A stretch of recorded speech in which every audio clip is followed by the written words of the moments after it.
Я себя чувствую дураком по этому закону. Не успел украсть, ну, значит, ты лох, дурак. До 22 года, если ты наворовал, то ты можешь стать порядочным, честным гражданином. Вот смысл весь законопроекта.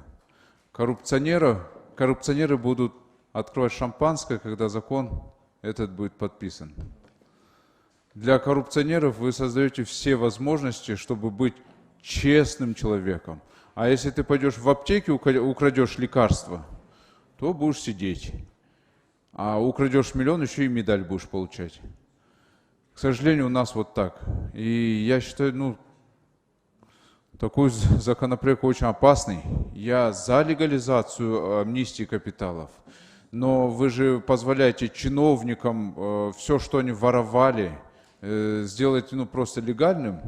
Получается, вот простые граждане, которые вот там что-то подворовывали где-то, что-то, они будут сидеть, получать сроки за кражу 10 тысяч сомов. А кто украл миллиард, тот, пожалуйста, будет свободно гулять. И при этом он будет очень порядочным, его декларацию нельзя будет проверять. Ни в коем случае такой законопроект принимать нельзя. Я против. Меня граждане избирали не для того, чтобы я обогащал чиновников, обогащал крупный бизнес, который уклоняется от налогов. Меня граждане избирали для того, чтобы я старался улучшать жизнь простых, обычных граждан.